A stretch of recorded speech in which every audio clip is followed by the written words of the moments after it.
So, hello guys, good evening. Welcome back again. So, ayan, panibagong vlog na naman ang ating gagawin sa gabing ito. So, ayan guys, yung vlog naman natin ngayong gabi ay about dun sa bulto ng ukay. Kasi, I already started my live selling business kasi. So, i-unbox ko sa inyo kung anong laman ng bulto na to. So, ayun. Mag-i-start na tayo, okay? So, ayun guys. Before that, kukunin muna natin yung code. So, make sure na kapag bumili kayo ng bulto ng ukay, kung ano yung code na kinuha nyo, make sure na tama yung code na binigay sa inyo bago nyo siya buksan. Diba? So, ayan. Yung kinuha kong code or bulto ng ukay is yung eto. Bea code 78A dark yellow. So itong 78A dark yellow na to guys is dress yung laman nito. Korean dress yung laman nito. So ayan, tatabi na natin to. And then ang dami nito guys. So itong ano na to is 150 pieces lang pala yung laman nito. Pero dun sa supplier na pinagkukuhanan ko kasi less palya at saka less tapon yung ukay niya. Subok ko na rin kasi siya. Kaya dun ako lagi kumukuha. And sabi ko sa kanya, gusto ko mag-try ng dress. Kaya nag-request ako na sabi ko, pwede ba na yung dress na makukuha ko yung makulay sa labas, ganun. So, ayun, makulay sa labas naman yung binigay niya sa akin. So, ito yung first bunot natin. Ayan. Ayan yung first na bunot natin. Dress na lace. Dress na lace yung bunot natin. Small to extra small lang siya. Diba? Ang ganda. O, diba? Ito yung first na bunot natin sa ukay, sa bulto na to.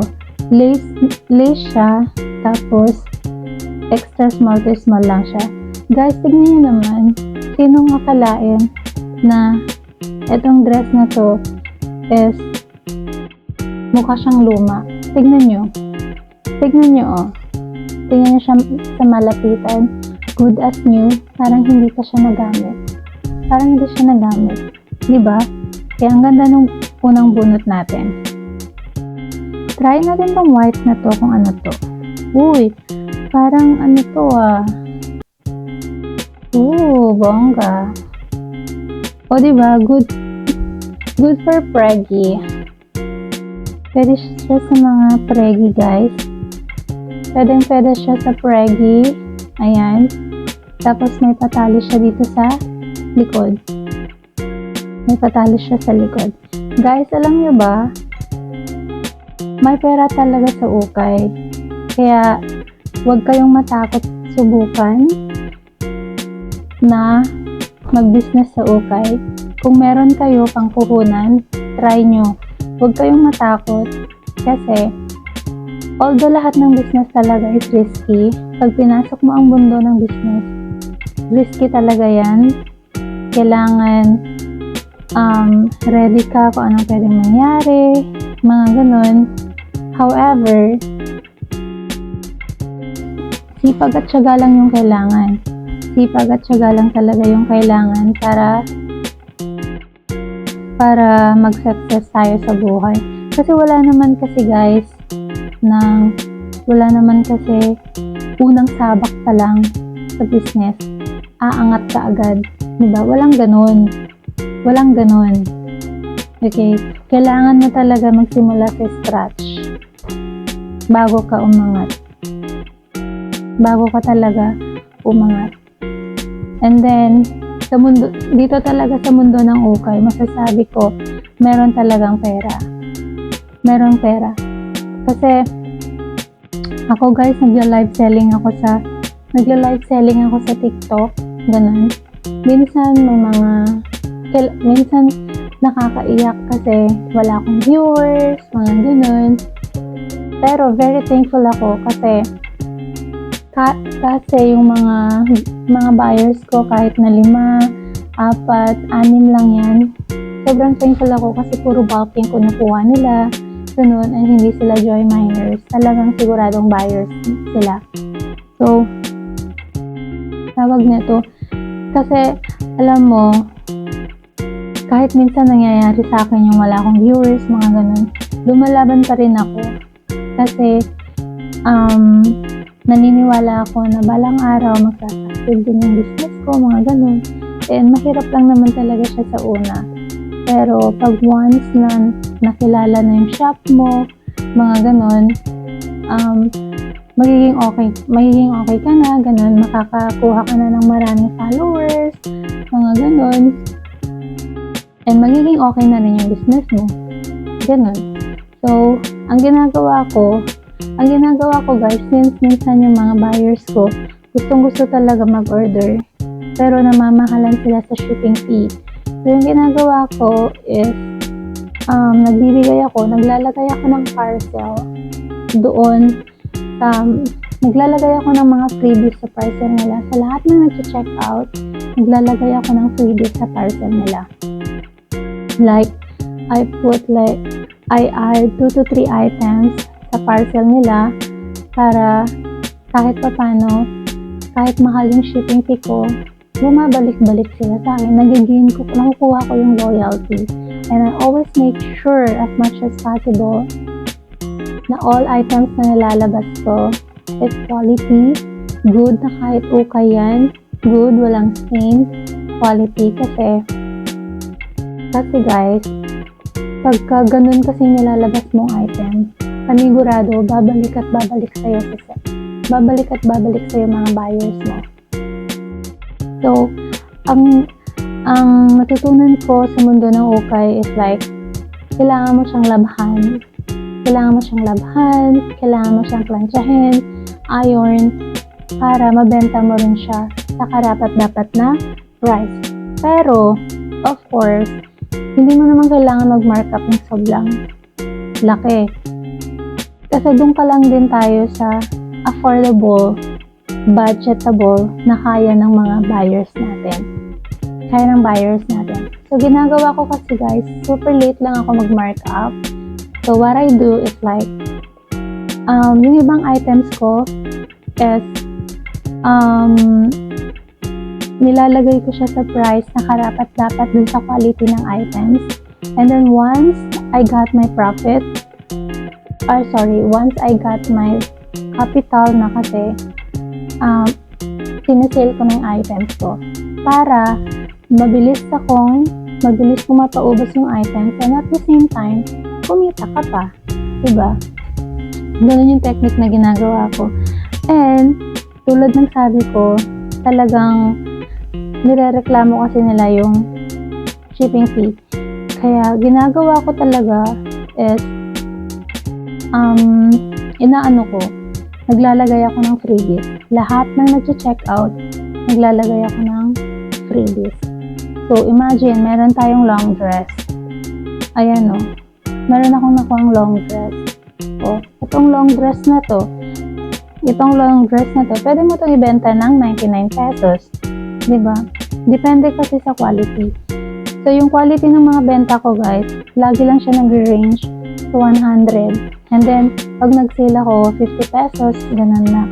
Pagka nag-sale ako, ganun. So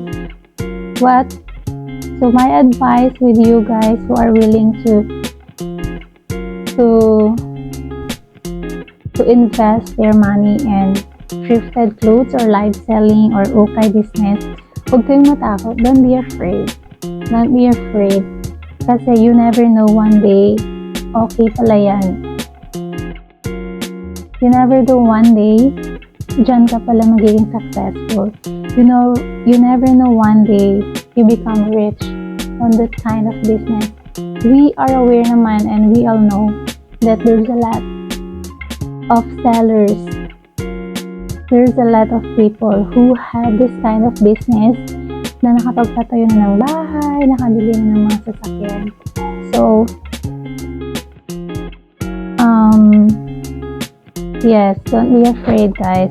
All we need in this kind of business is tiyaga and patience, and everything will follow.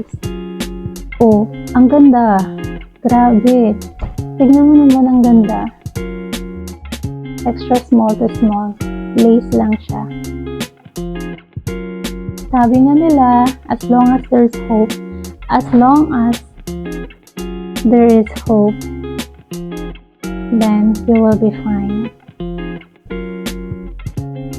As long as you keep fighting, there's always hope.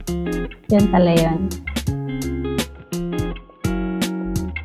So, ayan, nagsasort tayo. Ito, pwede ko lang to ibenta ng 50 pesos. Kasi yung items niya, kasi yung quality ng ano na to, pang 50 lang siya. Ayan, simple lang siya, pero maganda. Ayan, di ba?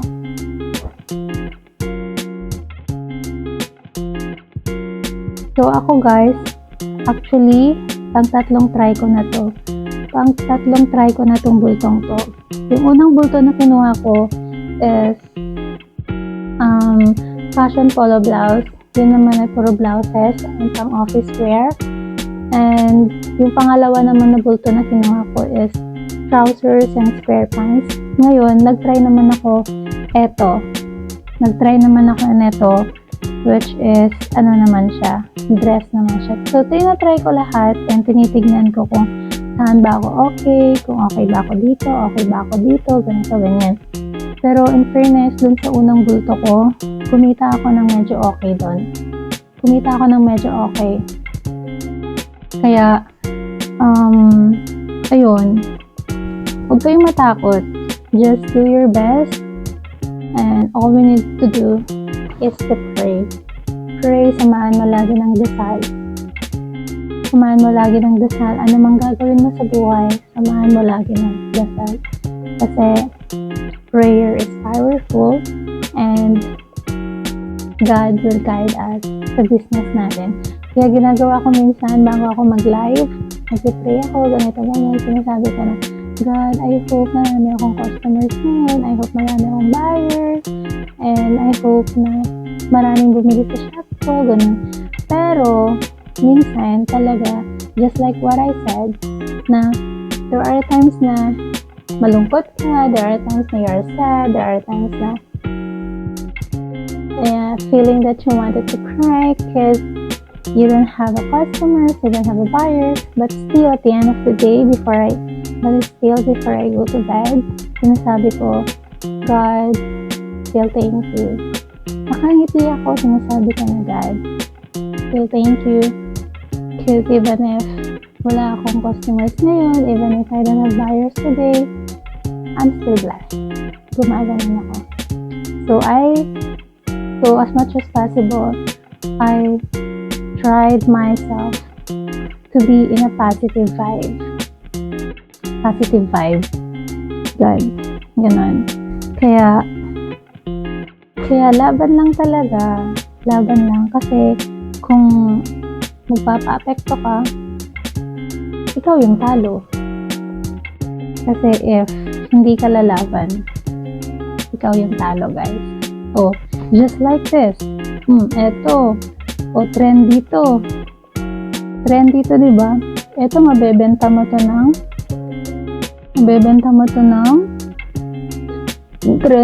trendy na dress to, mabebenta mo to ng, sa iba, binebenta to ng 200 to 250. Ako, bebenta ko lang to ng nasa 100 lang. O, diba? Ang cute. Baka kunin ko na lang to. Char.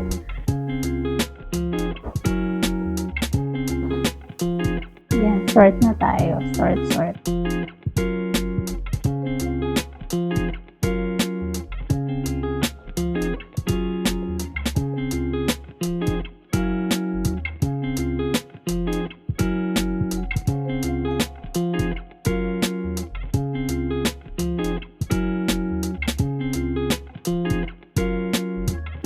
So, ayan, mga mi. Tapos na ako mag-sort out. Ayan, ganyan siya. Ayan, halos nakaupo na ako sa mga sa mga damit. Tapos na ako mag-sort out. Tomorrow, lalabhan ko na sila and hopefully hindi umulan at umaraw bukas para makapag-live selling na ako ng Monday or Tuesday ulit. Excited akong ilabas ng mga product na to kasi ang gaganda sobra.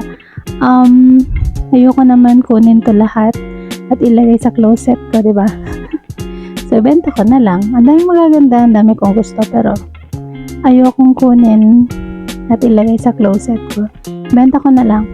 So, dyan sa sako na yan, dyan ko nilagay yung mga items na good for 100 pesos. And then, kasi sinort out ko na yung mga items na good for 100 and good for 50 pesos. So, tomorrow, lalabhan ko yung mga items na good for 100 pesos para ma-live ko na. Ang ginagawa ko kasi guys is, pagka alam kong napapalabas ko na yung puhunan ko, sinesale ko na siya agad para mabilis ko siya mapaubos. And, sinale ko na, kumita ka pa. Diba?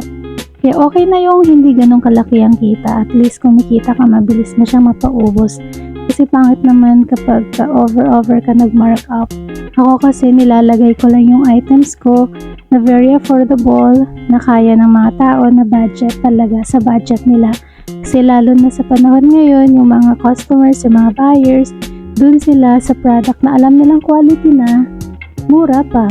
Yan, kasi syempre, tagtipid pa rin tayo. Ganun. So, ayan guys, thank you so much. Inaantok na yung mata ko. Naantok na yung mata ko. Ang pangunang ilong ko, makapag-surgery nga. Baka naman may mag-sponsor ng surgery ng ilong ko. Joke lang. So, ayan na guys. Good night.